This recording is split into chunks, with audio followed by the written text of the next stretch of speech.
El contenido y las imágenes de este programa se difunden con fines noticiosos y de interés público. Además, los comentarios, opiniones y expresiones de sus invitados son responsabilidad exclusiva de ellos y no representan ni deben interpretarse como la opinión de este canal. EICNEX, nuestros periodistas y presentadores mantienen un nivel de compromiso con su audiencia, de entretener e informar de manera objetiva y con responsabilidad.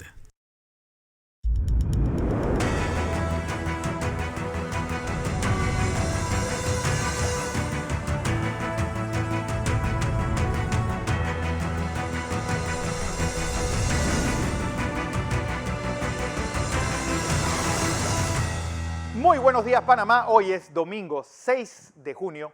Usted está sintonizando Next Canal 21, Entre Líneas. Como todos los domingos, Guillermo Antonio Ruiz, José Luis Ríos. Recuerden, un programa que se retransmite por KW Continente. Bueno, nuestro primer tema de hoy. Hoy vamos a hablar de dos sectores estratégicos y que han tenido, han hecho mucho ruido durante esta semana. Uno es el tema minero. Por eso, nuestro primer invitado es el ingeniero de minas, Carlos Salazar Medina. Carlos, como todos los domingos y como siempre, dándote la bienvenida aquí en Entre Líneas. Buenos días. Buenos días y muchas gracias, Fernando. Buenos días, Guillermo. A sus órdenes siempre para aportar el humilde concurso de nuestros conocimientos. Carlos, porque esta semana y ya por segunda semana consecutiva hay un grupo de panameños, jóvenes sobre todo, frente a al Ministerio de Comercio, con carteles diciendo, te quiero ver de Panamá. Si realmente es la explotación minera la culpable de esa deforestación, pues que yo la vi desde el aire hace unas semanas y realmente ya es preocupante, porque cada vez está más cerca de las fronteras de la cuenca del canal. Sí, no y mil veces no. No es la industria minera la culpable de eso. Mira, cuando los 8 yacimientos económicamente explotables de Panamá funcionen al mismo tiempo, van a tener un impacto sobre una superficie de aproximadamente 12.000 hectáreas. Entre el año 1970 y el 2014, esto lo dijo el ministro de Ambiente del gobierno anterior, eso está en los periódicos, eso sí, bueno, que está en tampoco las es que era un televisoras. genio de la... Se deforestó, en el país se deforestaron 2.500.000 hectáreas. 2.500.000 hectáreas equivalen a 1/3 de la superficie del país. Entonces tú te imaginas 12.000 hectáreas, si tienes una calculadora ahí, divide sí. ¿Qué porcentaje es 12.000 de 2.500.000? Sí, nada. ¿No? Es absurdamente ínfimo. Entonces no es la minería la que deforesta. Por el contrario, donde hay proyectos mineros, se reforesta. Y es así que las mineras son las principales reforestadoras de este país. Si tiene alguna duda, vaya y sobrevuele por el distrito de Donoso, vaya y sobrevuele por el distrito de Tonosí, y usted se dará cuenta que la frontera agrícola sí. termina donde lo verde de la reforestación y de la regeneración de los proyectos empieza. No es la industria, porque yo te puedo decir, cada proyecto, mira, para que tengas una idea, Petaquilla, que tanto hablan, y con todo lo que ahí no se haya hecho correctamente y lo que haya que sancionar a quien tengan que sancionar, es más pequeña en superficie que Albrook Mall. Así que para que tengas una idea, Albrook Mall es más grande que esa de Petaquilla. Si tú te vas y buscas cuál es la superficie, por ejemplo, que se va a impactar en Cerro Quema, para tener una idea, estamos hablando de 50, 60 hectáreas. Pero ya ellos, y yo estuve ahí cuando se hizo, se reforestaron 100 hectáreas y se regeneraron de forma natural 900 hectáreas. Es decir, se recuperó un bosque de 1.000 hectáreas frente a una posible impacto de 50 a 60 Porque hectáreas. hay algo, Carlos, Si que te vas yo quiero porque... a cualquiera te vas a dar cuenta, sí. te vas a dar cuenta. Es que yo te explico esto porque este nuevo proyecto de esta compañía canadiense que tomaría el proyecto de Petaquilla dice bueno, lo que se ha dicho, van a acabar con 25.000 hectáreas. No, esa falacia es permanente. Sí. Fernando, cuando tú solicitas una aplicación para un proyecto minero de exploración primero, te dan una concesión de 25.000 hectáreas, pero no significa que el proyecto minero tiene un tamaño de 25.000 hectáreas. Por ahí había un político que quería ser presidente una vez explicando que el país, el 44% estaba destinado para la minería. Eso es absurdo. Sí. Porque si eso fuera cierto, ahí donde tú estás, en la vía España, al frente por donde está el IPA, ya debería ser una mina, porque es la mitad del país y eso es absurdo. Esas 25.000 hectáreas son para estudio. Claro. Y después que tú terminas los estudios, al final, el tamaño de los proyectos es como te lo estoy explicando. 100 hectáreas, 120 hectáreas, 60 hectáreas. En el caso de la más grande, que es de 3.000 hectáreas, el tamaño del proyecto. Bueno, pero nunca 25.000, nunca. Eso es mentira. No mientan. No hay proyecto de 25.000 hectáreas. No hay mina del tamaño de 25.000 hectáreas para Panamá. Ya les dije, 120, 100, 60, esos son los tamaños. Usted comienza haciendo un estudio en un área de 25.000 hectáreas y va encontrando resultados y se va reduciendo el área de interés. Sí. Hasta que llega a la perforación, encuentra ya y determina el tamaño y las características del yacimiento. Y entonces usted tiene ya ubicado ese yacimiento que es económicamente explotable y usted va a construir un proyecto minero, un complejo minero de superficie de un tamaño de 100, 120, 60 o en el caso de la más grande, que es extraordinariamente grande, 3.000 hectáreas, pero no 25.000 hectáreas. Eso es mentira. Todo el que dice eso es un mentiroso. Carlos, buen día. Guillermo Ruiz. Carlos, primero, me gustaría, para hacerlo educativo, ¿cuál sería el impacto económico de los proyectos mineros que tú bien describes que se podrían desarrollar todos? ¿Cuál sería el impacto del Producto Interno Bruto y en la población general? Todos y los 8 proyectos económicamente explotables. ¿Y cuál sería el impacto en no desarrollarlos? Claro. Porque también aquí hay que sopesar muchas cosas. Lo que me llama mucho la atención es que, por ejemplo, el costo de oportunidad de no hacerlo. El costo de oportunidad, porque, por ejemplo, si tú sobrevuelas Azuero y buena parte de La Chorrera, vas a ver que es un peladero por culpa del agro, por culpa de las bienes raíces, y el impacto del Producto Interno Bruto, que yo lo sé muy bien, es nada. Entonces me gustaría que la gente supiera cuál es el verdadero impacto de la minería en Panamá, económicamente hablando. Mira, si los 8 proyectos económicamente explotables que podría tener Panamá al mismo tiempo produciendo, estaríamos hablando del 14,1, 14,3% del Producto Interno Bruto, para que tengan una idea. Eso es más que el Canal de Panamá. Es más, sí. Sería otro canal. Sería otro canal. Es decir, el valor agregado serían pues, cerca de 14 o 15 mil millones de dólares. Es que de ahí sale la plata para reforestar no solamente el área de la minera, sino reforestar todo lo demás. Y reforestar de verde el seguro social. Es más, para acompañarlo con una ley que haga obligatorio reforestar por lo menos el 15% de los potreros existentes, le haríamos un gran favor al ecosistema panameño. Carlos, entonces... Porque la motosierra de la frontera agropecuaria, agrícola y pecuaria, es la que ha deforestado al país. Esos 2.500.000 hectáreas, Guillermo, es un tercio de la superficie del país. Panamá tiene 75.000 kilómetros cuadrados, es decir, 7,5 millones de hectáreas. Y 2,5 millones fueron deforestados entre el 71 al 2010. Exacto, del 71 al 2014. Entonces, ¿de qué estamos hablando? ¿Quién es el que deforesta? Sí. Hombre, igual la misma falacia de los ríos. Díganme ¿qué río está contaminado por una minera. Menciónenme uno. Y me dicen, aquí está, y aquí están los análisis, porque yo sí te puedo mencionar los análisis de agua de todos los ríos de los proyectos donde yo he trabajado, sí, y que se monitorean y se van a seguir monitoreando. Entonces tú puedes tener evidencia y saber. Yo siempre pongo el ejemplo de la persona que es diabética. Tú cuando alguien se siente síntomas de algo, va al médico y el médico le hace análisis de sangre y determina si es o no diabético. Claro. Así mismo es el río. Ahora, tú no tienes que ser científico, ni químico, ni bioquímico ni nada para pararte en el Matasnillo ¿Y sabe qué?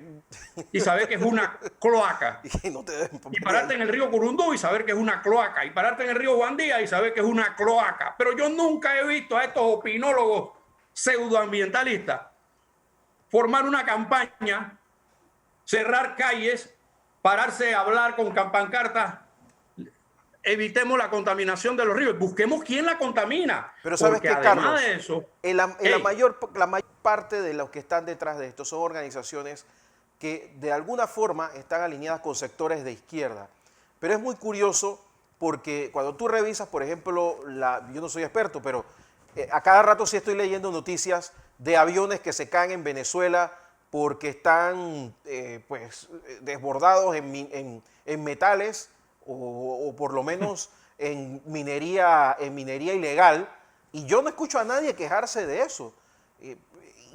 no, lo aplauden. Lo aplauden. En Venezuela la están volteando como una media, como Colombia que tiene voltea un calcetín. Colombia tiene la mina de esmeralda más grande del continente, y ahí hay una izquierda muy fuerte y nadie se queja de eso. Bueno, ¿Por qué mira, aquí sí? Pero ¿por qué aquí sí? No entiendo. Sí, Es ¿qué que, es el bueno, negocio ellos- que hay detrás de ese antiminero? ellos, acuérdate que esto es un tema de snobismo, de moda, la juventud, y nosotros fuimos jóvenes así también. Somos contestatarios cuando somos jóvenes, queremos estar siempre a la vanguardia de las cosas, y cuando sale una causa, cuando tú no tienes una lucha nacional, ¿verdad? Como la tuvo mi generación, que fue la que vivió al final ya de la lucha generacional por el Canal de Panamá. Cuando tú no tienes, ahora han querido, el señor Pedro Miguel y el PRD y otros más han querido levantar la bandera de la antiminería y han tirado la línea para abajo, y hay 500.000 personas repitiendo lo que dicen sus jefes. Entonces ellos no tienen la más remota idea de lo que hablan, ni cómo funciona la industria, pero ellos salen a la calle. Pero cuando van a Venezuela aplauden la cochinada que están haciendo allá. Y no Aquí solamente la que se industria hace minera. basado en ciencias, aquí que se hace basado en razonamiento científico, en estudio de impacto ambiental, en planes de adecuación y manejo ambiental, con personal calificado, porque esa mentira que también pegan, que Panamá no tiene profesionales de la industria minera. Quítense el sombrero y hagan gárgaras antes de hablar de los profesionales de la industria minera de Panamá, que los hay y muy buenos, Sí. y que están al frente de los proyectos y que están trabajando para que las cosas se hagan bien. Porque los primeros que estamos ahí, cuando yo veo que algo no me agrada en un proyecto, yo me voy. Yo no soy cómplice de ningún maleante ni de nadie que haga algo mal. Cuando yo veo que la cosa está bien, yo trabajo ahí, lo sustento, lo defiendo y lo hago como lo estoy haciendo en este instante. Si yo veo que anda mal, me voy. Y lo he hecho no solo en Panamá, yo trabajé en un proyecto en Sudamérica donde no acepté las condiciones y me fui por todo el dinero que me ofrecían. Carlos, Sin embargo, porque usted ve que aquí cualquier pelafustán se cree. Óigame, si yo hubiera sabido que era tan fácil ser especialista en minería, yo no hubiera pasado las dificultades, Y hay sacrificios, muchos. frío. Panamá ha resultado tener, por lo menos en muchos periódicos, emisoras y televisoras, muchos especialistas en minería. Porque, Carlos, mucho se ha hablado de que Coclé está a punto de recibir una inundación de agua con cianuro de las tinas de lixiviación de Petaquilla, ahora que van a empezar a explotarse. ¿Panamá tiene realmente ese tipo de tinas? Mira, déjame reírme, porque es que ya te digo, yo un día voy a escribir todos los absurdos. Yo tengo unos escritos y unas presentaciones sobre los mitos de la minería, pero hay unos que son los absurdos. En primer lugar, cualquier tina que se desborde en Petaquilla no tiene que hacer nada en Coclé. ¿Cómo va a cruzar la cordillera? Bueno, sí, empezando por ahí. No fueron ni a la escuela primaria para saber geografía. Petaquilla está en la vertiente Caribe y Penonomé y La Pintada está en la vertiente Pacífico. No puede haber nada que se descargue allá que caiga acá. No puede haber. Además, nada se descarga. Uno. Dos. No, porque las tinas un idiota me escribió el otro día, y perdonen que hable así porque es que ya uno se harta. ¿Por qué no va y se mete a las tinas de lixiviación? Faraón de los idiotas, no hay tinas de lixiviación.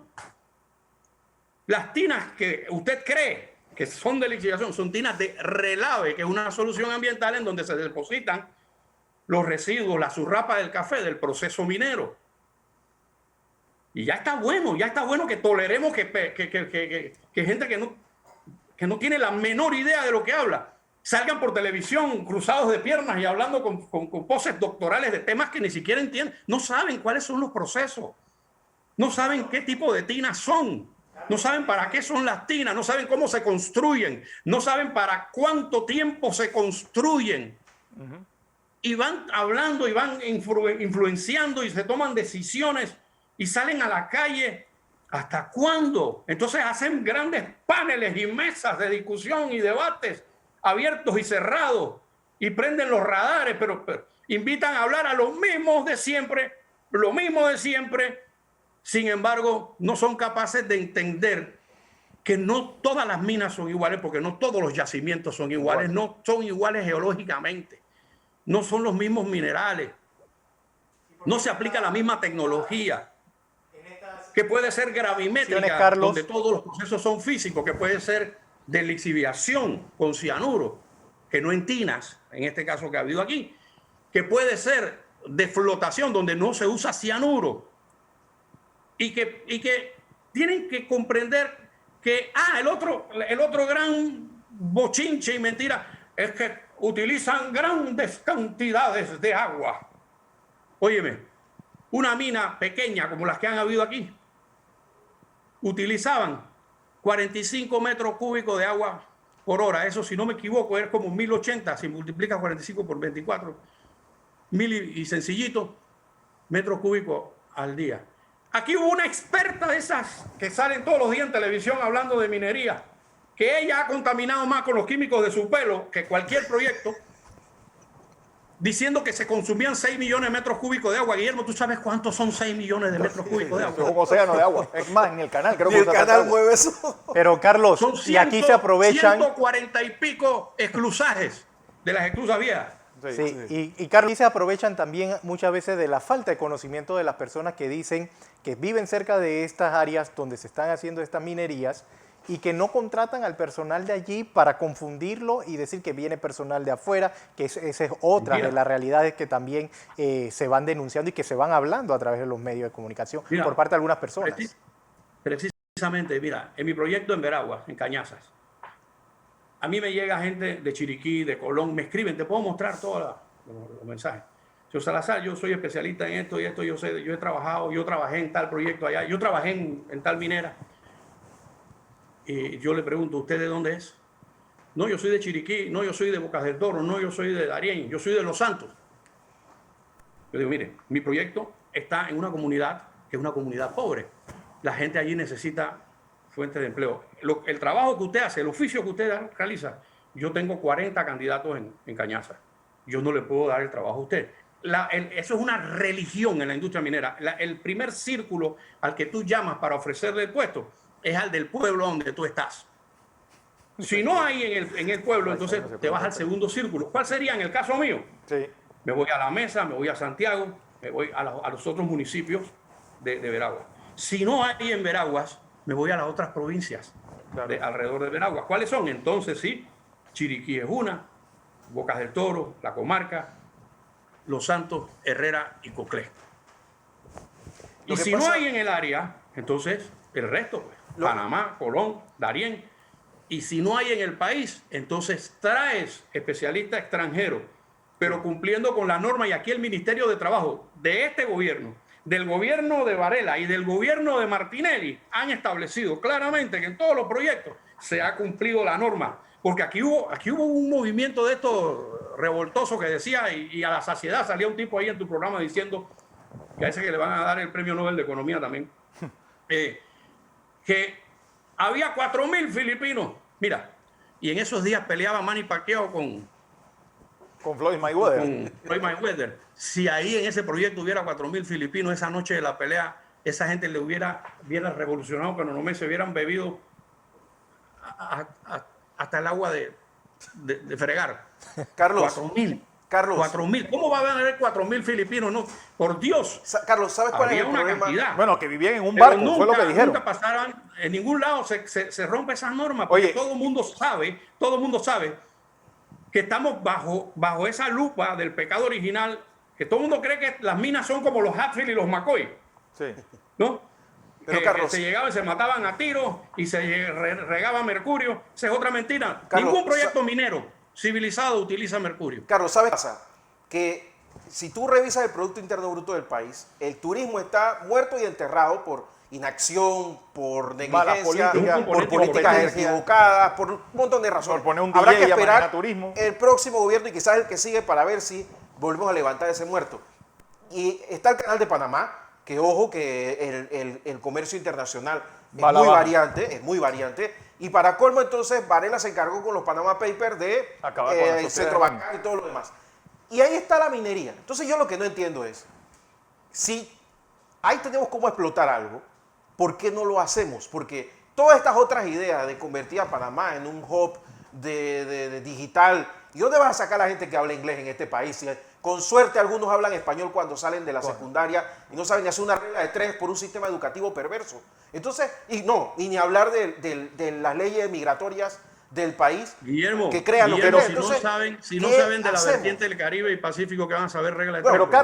Carlos, es que lo que está diciendo Guillermo, yo ahondo en el sentido de que, y lo más irónico de todo esto, es que el área más pobre del país está sobre el yacimiento de cobre más grande del mundo. Correcto. Así es. Pero bueno, aquí hay una disposición y las disposiciones hay que cumplirlas. Pero también hay una cosa que, Carlos, que sí. yo quiero también seguir ahondando, porque ahora tenemos un precio de cobre alto, ahora tenemos un precio del oro bastante competitivo, bastante importante para los explotadores de minas. Y ahora la gente ha visto esto como una piñata. Es decir, realmente cuántos son los dividendos que el resto de los países, porque aquí se habla de que el 50% tiene que ser propiedad del país, se habla del 25%. Que el ejemplo de Bolivia, he escuchado ¿Cuáles son? Canta mañana. ¿Qué es lo que hay en el continente y en África? Para no entrar en otros países. Fernando, sería bueno que Carlos nos hable del ejemplo de Bolivia, que dice que Evo arregló con los mineros en Bolivia y que ahora son más felices. Yo veo lo contrario, pero tú me dirás. Tú dirás. Mira, comenzando primero con lo de Fernando, que sobre los precios que ahora son buenos. Recordemos que la industria minera es una industria cíclica y que se maneja en bolsas y que hay momentos, por ejemplo, en 1998, yo me quedé sin trabajo porque la empresa para la que yo trabajaba, que eran los Yankees de Nueva York de la minería, Cyprus Amex Minerals Company, para la cual fui gerente de operaciones de Panamá, Centroamérica y el Caribe, el precio del oro bajó a $240. Entonces las empresas se fueron a la very good. Claro. Y cerraron operaciones y nadie las lloró. Pero de repente los precios cambian y suben. Entonces, parafraseando al general Torrijos, el 11 de octubre de 1971, en la Plaza 5 de Mayo, cuando la gente empezó a gritar, los grandes patriotas, soldados nuestros, que yo no sé cómo perdimos la invasión con los gringos, porque con tantos patriotas que tenemos, debimos haberlo derrotado en 5 días. Gritaban, vamos para la zona. Y Torrijos le dijo, no, hoy no vamos para la zona del canal. Hay mercaderes de sangre que ven que se les acaba el mercado allá en Vietnam y quisieran convertir a Panamá en el Vietnam de América. No le hagamos el juego a los mercaderes de sangre. Bueno, así mismo, hay mercaderes de la política que ven que se les acabó la plata, no saben qué hacer ni de dónde sacar, y para poder mantener los ritmos de vida, los estilos de vida, sus casas suntuosas, sus carros suntuosos, toda la gente que tienen nombradas, embotelladas, dicen, vamos a quitarle a las minas si están ganando billetes. Sí, pero eso tiene dueño y eso tiene una relación contractual. Y nadie en la industria minera está en contra de que las condiciones mejoren. Hombre, yo se lo he explicado a usted, Fernando, muchas veces, y a Guillermo también creo. A mí me tocó ser invitado cuando se hizo la reforma del Código de Recursos Minerales. Y cuando dijeron, vamos a subir de 2 a 4%, yo dije, no, 4 no, 5%. 5%. Y el quinto punto porcentual, escúcheme, el quinto punto porcentual, que vaya al programa de invalidez, vejez y muerte. Pero cuando el país se formó esta ola y salieron y allá los indígenas se levantaron que no querían minería, no sé cuánto, era el gobierno del señor Martinelli. El señor Martinelli echó para atrás las reformas y, en mi opinión, se cometió un error porque se derogó el aumento al 5%. No sé si me explico. Sí. Estaríamos ahora hablando en base al 5, no al 2. Claro. Pero también hay una anécdota del finado coronel Botita, que cuando unos japoneses vinieron a negociar las condiciones, se calculó, no sé si en ese momento dijeron que eran 2.000 millones o 3.000 millones lo que se necesitaba para Cerro Colorado. Él dijo, sí, entonces vamos 49-51. Y los japoneses le dijeron, Botita-san, ¿y a dónde está el 50% de ustedes, el 49, el 50? ¿Dónde están los 1.500 millones de ustedes para poner el proyecto? Ah, no, pero es que el mineral es de nosotros. Sí, pero esta industria funciona así.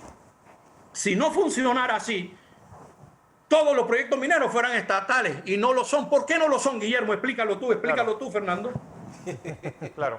Carlos, yo creo que hay mucho ¿Por qué más. no lo son? Hay mucho que contar y yo creo que hay tiempo para una, es decir, esa desmitificación. Quiero expresar mis excusas porque hoy he estado un poco, es que estoy harto de oír estupideces. No, yo me estoy imagino, harto Carlos, de escuchar idioteces, de las mismas repeticiones, las mismas boberías. Gente, oye, ayer yo estaba en una ceremonia de pesaje de una pelea que hay hoy y se me acerca un joven a decirme, hey, ¿es verdad que esas tinas de lixiviación pueden acabar con Te hubiera la dicho que provincia si te metes te sale verde. sí. yo le dije, no tiene que ir a la tina de lixiviación de ningún lado porque no hay tina de lixiviación. Y me tomaría mucho tiempo explicarte los diferentes tipos de tina y para qué sirven. Así es. Métete al río Guandí, aquí cerquitita. Para tener el mismo efecto. Bueno, don Carlos Salazar Medina, como siempre, un placer tenerte aquí. Yo creo que hay mucho más que contar, porque vamos a hablar después del cambio, de otro sector estratégico, como lo es el sector eléctrico, que hoy, esta semana, recibió pues, una noticia que impactará totalmente las condiciones, para bien o para mal. Eso es lo que nos preguntamos los panameños. ¿Realmente tendremos un servicio de electricidad más eficiente, con precios más bajos, después del cambio?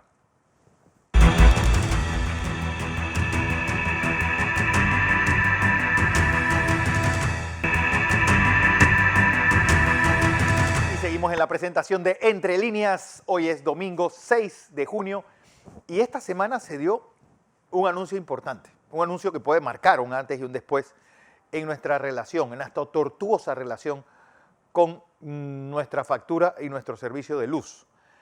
El presidente anuncia la llegada de esta generación ahora Gatún y una especie de matriz que tendría un efecto de generación con una reducción importante del precio al que le recibimos y sobre todo una estabilidad de la generación de electricidad, lo que daría pues un servicio más eficiente a menor precio.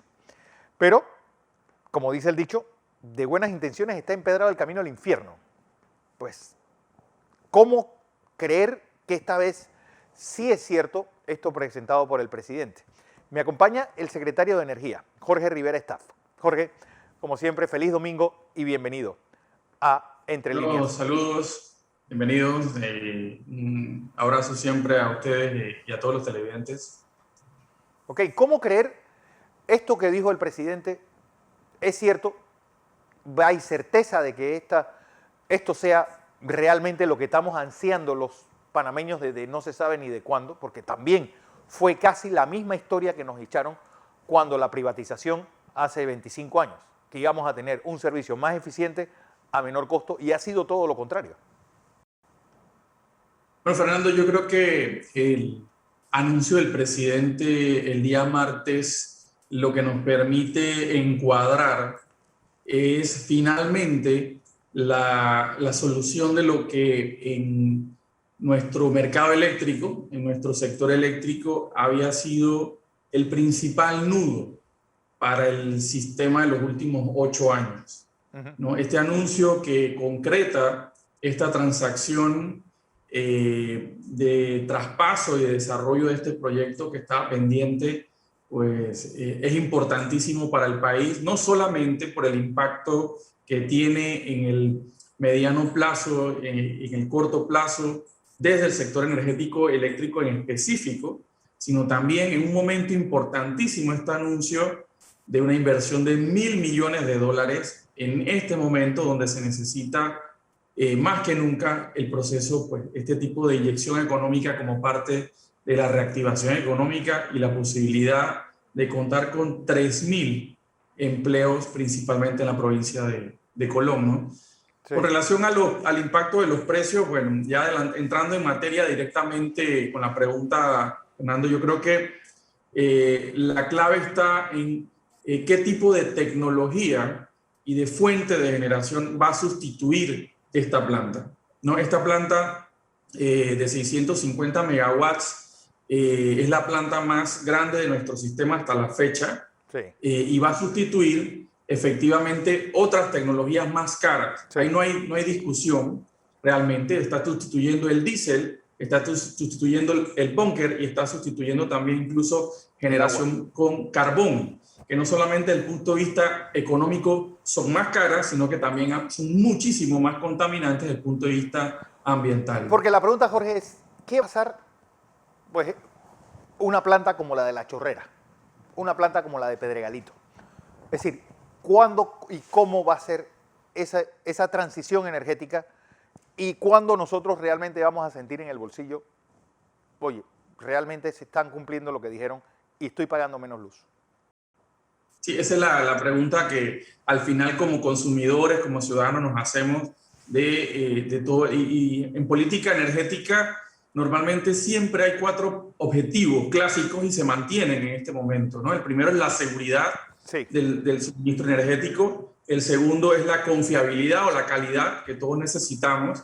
El tercero es el acceso, realmente que todos los ciudadanos tengan acceso. Y el último, la asequibilidad en términos económicos. En este caso, esta planta, como comentábamos, reemplaza a estas otras plantas de tecnología menos eficientes y más contaminantes, y precisamente por eso el presidente en el mismo anuncio el día martes, donde se da a conocer el proyecto, también anuncia una licitación de energía de corto plazo cuyo componente de potencia va para las plantas térmicas, es decir, por 3 años. Es decir, mientras se termina de construir esta planta que según la programación y el compromiso debe estar empezando a generar electricidad en diciembre del 2023, mientras no tengamos esta planta, esta licitación permite que las plantas térmicas del sistema participen de la licitación y las que ofrezcan el mejor precio a la tarifa puedan seguir manteniéndose, ¿no? Entonces, eso es importante, ¿no? Como te digo, hoy en día estas plantas se necesitan todavía, las térmicas. ¿Por qué? Porque le dan firmeza al sistema, le dan garantía de continuidad. Pero, por ejemplo, en cualquier tipo de momento, ¿no? Jorge, una planta como la de Bahía Las Minas, una planta deficitaria para el gobierno y como socio de esa planta, ¿qué va a pasar con ella? Bueno, mira, en el caso de Bahía Las Minas y de todas las plantas térmicas, el mercado, digamos, nuestro fue diseñado en función de costos eficientes. A medida que van entrando nuevas plantas, como estas de gas natural, las solares, las eólicas, con costos más eficientes, pues el mercado en ese caso sí está funcionando. Las plantas térmicas están saliendo. La de Bahía Las Minas no es la excepción. Ahí además se suman otra serie de circunstancias que muy particulares de esa planta, que viene incluso de cuando hicieron la transformación a carbón hace alrededor de 10 años, que no se hicieron pues de la forma, digamos, más eficiente posible, y pues allá viene un arrastre importante financiero por temas particulares, pero también esta planta va a salir del sistema, ¿no? Pero en nuestra factura de luz se da algo muy particular. El más deficiente es el que impone el precio más alto, y a la larga ese es el precio que nos traspasan a nosotros. Es decir, ¿cómo hacer de que la eficiencia implique también la disminución del precio hacia el consumidor, no como un beneficio para la generadora más barata? Claro, al final lo podemos pensar, pero desde la otra óptica, ¿no? Así como las plantas menos eficientes, las más caras, son las que al final de la curva fijan el precio, que realmente fijan el precio en ciertas horas del día y en ciertos momentos. Lo comparamos por las 24 horas del día, por los 365 días del año. Realmente estas plantas lo que hacen es que marginan, ¿no?, precios. El resto de las plantas son eficientes. Lo podríamos ver de la otra forma. Las más eficientes son las que tienen prioridad en la formación de los precios y así funciona. Lo que pasa es que hemos tenido distorsiones en la conformación de la matriz, en una serie de temas, de aspectos regulatorios durante los últimos años, que es parte también de las lecciones aprendidas que tenemos que aplicar y mejorar. Y también es una línea de acción que mencionó el presidente en su anuncio el día martes, ¿no? De arrancar realmente un proceso de una mesa de trabajo que venimos, preliminarmente ya conformando con unos datos, digamos, conceptuales de arranque para tener esas lecciones aprendidas. Y en el muy corto plazo, además, tener estas mejoras que se necesitan, no solamente a nivel de la matriz energética, sino también del funcionamiento del mercado,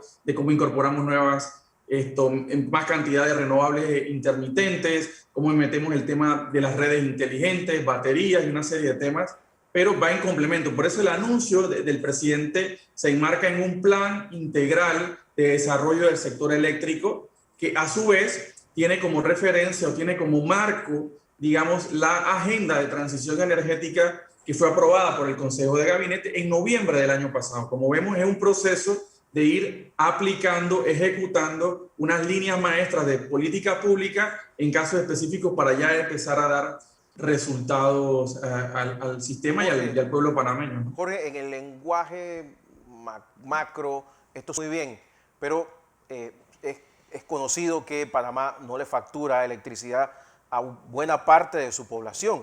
Sí. Lo que quiero decir en cristiano es que no le estamos llevando el recurso a muchísimos miles de panameños que lo necesitan, cosa que sí sucede en Uruguay y casi también en Costa Rica. O sea, ¿cómo hacer atractivo Panamá para que inversores quieran, pues, traer estas empresas que, por cierto, hacen una inversión gigante, no facturan todos los días, te hacen 4 o 5 facturas al año? O sea, ¿cómo traerlos? Si, por ejemplo, ahora que hizo el presidente esta presentación, yo he escuchado a algunos detractores hablando cosas que están al margen incluso de la inteligencia, como que la energía que no se consuma todos la vamos a pagar. Bueno, una serie de cosas. O sea, aquí no faltará algo de divulgación y educación de lo que es el sistema eléctrico en Panamá, porque si bien es cierto, todavía hay algún retraso en las líneas de transmisión, lo cierto también es que aquí no va a entrar nadie si cada vez que tú tratas de poner un real en el sistema eléctrico es todo un problema. Sí. Sí, mira, ahí hay dos cosas que nos permiten explicar, ¿no? El primero, por supuesto, el de acceso universal. Como te contaba en la pregunta anterior, esta agenda de transición energética aprobada el año pasado, en noviembre, tiene 5 estrategias específicas nacionales. Y la primera de ellas es la de acceso universal. Es precisamente llevarle la electricidad y energía y formas de cocina modernas a cerca de 100.000 panameños que todavía no cuentan con energía, con formas modernas de energía. Y recuerdo por qué lo mencionamos, porque no es solamente electrificación. Recordemos que cerca de 100.000 familias en Panamá todavía cocinan con leña o con carbón todos los días, sobre todo las mujeres, y tienen además un impacto importantísimo en su salud. Esa es una estrategia para cerrar esa brecha que aún tenemos. Y precisamente pues hay un tema ahí de recursos. Ahí está la Oficina de Electrificación Rural, que están haciendo unas gestiones para unos recursos a nivel internacional, pero también hay la oportunidad de inyectar capital, pero bien llevado de una forma planificada para esto. Este reto se calcula que puede costar alrededor de $400 millones el cerrar la brecha de energía para ese 6% de panameños que todavía hoy no cuentan con energía. Pero mira, tú puedes decir, bueno, 6% no será mucho, pero ahí se refleja también parte de esa desigualdad en nuestro país.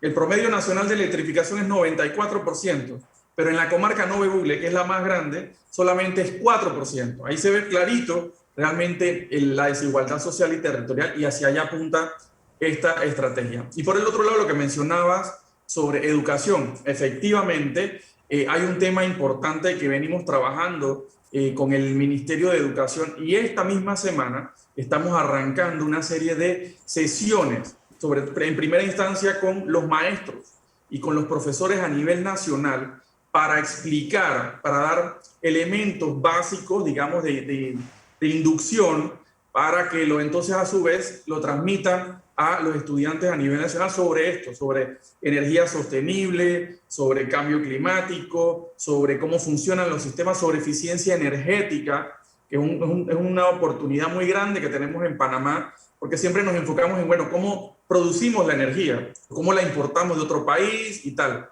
pero dejamos de lado muchas veces cómo la usamos, ¿no? Y recordemos que hay un concepto que tenemos que aprender muchísimo en Panamá, es el de uso racional y eficiente de energía. Claro. Si hay un uso racional, quiere decir que también puede haber un uso irracional de la energía. Claro. Y hacia allá entonces que estamos también trabajando en esa línea con el sistema educativo. Jorge, nosotros pasamos de la Fuerza y Luz al IRRE, pasamos después a una empresa, pues un esquema de electricidad más o menos mixta, y parece que hemos regresado a la Fuerza y Luz porque todo el mundo dice, con este nuevo esquema, AES se convierte en el 80% del dueño de la generación eléctrica en Panamá. Sí, ese número y la pregunta me permite aclarar muchas cosas, ¿no? La ley 6, la ley que regula el mercado eléctrico, el sector eléctrico desde el año 97, desde su inicio y hasta la fecha de hoy, mantiene una limitante, un límite a lo que se conoce como concentración horizontal del mercado. ¿Qué quiere decir? Que en cada una de las etapas o de los eslabones de la cadena del sector eléctrico, generación, transmisión o distribución, una sola empresa o sus propietarios pueden tener hasta un 25% del consumo nacional. Exacto. Este número del 80% que algunos agentes del mercado, algunas personas han repetido a partir de una información que surgió, como decía, por algunos de los agentes, hacen referencia a los contratos que están vigentes en este momento y que han estado vigentes, y eso hay que corregirlo, porque el diseño, que no es nada más en Panamá, es un diseño, es un estándar a nivel internacional de mercados eléctricos, apunta a la generación, no a los contratos, ¿verdad? Y lo que está establecido en la ley, y en este momento la empresa AES en particular, ni ninguna otra, está por encima de ese límite. Cuando lo estructuramos, hacemos el conteo en función del grupo empresarial corporativo que está. Evidentemente, tenemos oportunidades de mejora. O sea, hay algunos temas en la ley que hay que mejorar, y por eso te comentaba que tenemos esta mesa de trabajo que esperemos que tengamos ya los primeros borradores de aquí a fin de año, para incorporar todas estas lecciones aprendidas, todas estas mejoras que necesitamos en nuestro sistema regulatorio. Además, no solamente en el sistema regulatorio, en la propia ley, la ley 6 es del año 97, ya tenemos casi 25 años de vigencia. Ha llegado el momento de, pues por supuesto, de mejorarla, de hacer un avance, pero pues por supuesto, primero un proceso de análisis, de debate y de conformación de mesas de trabajo para tener un producto que valga la pena. Pero sí, efectivamente, ese número no tiene sustento en función de los límites que se tienen a la concentración empresarial en el mercado eléctrico. Porque hemos hablado de todo eso, se ha dicho cosas muy interesantes, muy bonitas, pero lo que quiere realmente el panameño saber, ¿se van a acabar esos constantes apagones que hay a diario, y que no es uno ni dos, sino son varios, y que le dañan hoy día todos sus equipos, que muchos esfuerzos hacen para adquirirlo? ¿Es realmente ese es el compromiso que quiere saber las personas, si eso va a mejorar? Más que todo de lo que estamos hablando, de las leyes, de los gastos, de cuánto van a costar, y todas esas cosas maquilladas y bonitas que estamos hablando. Sí, mira, esa pregunta es muy concreta, y recordemos un poco, ¿te acuerdan los objetivos que hablábamos hace un momento de política pública energética, ¿no? Está seguridad, asequibilidad, bueno, el de calidad, el de confiabilidad del suministro y de las redes es importante.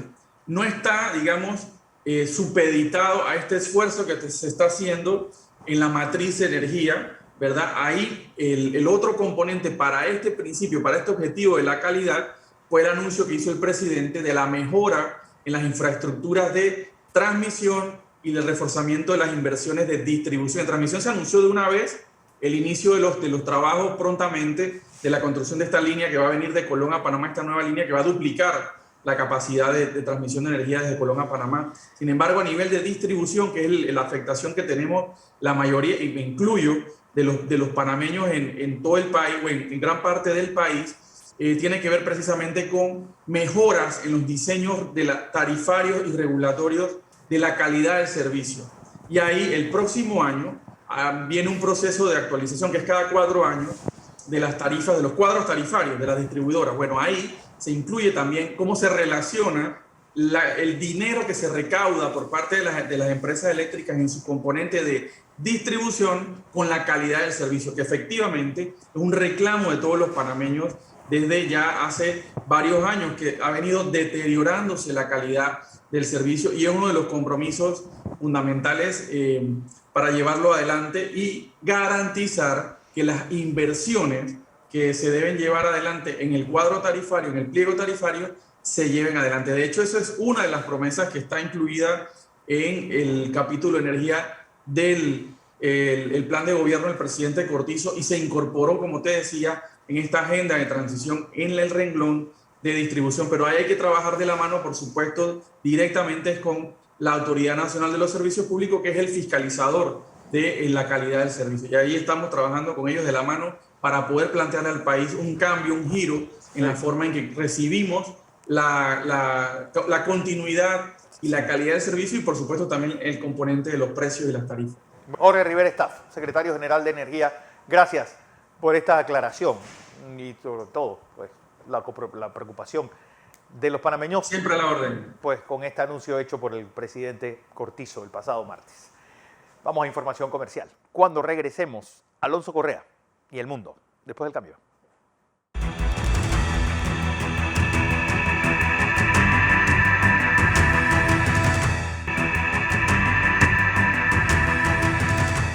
Seguimos con más de Entre Líneas y hoy en Perú se realizan las elecciones para elegir a su próximo presidente.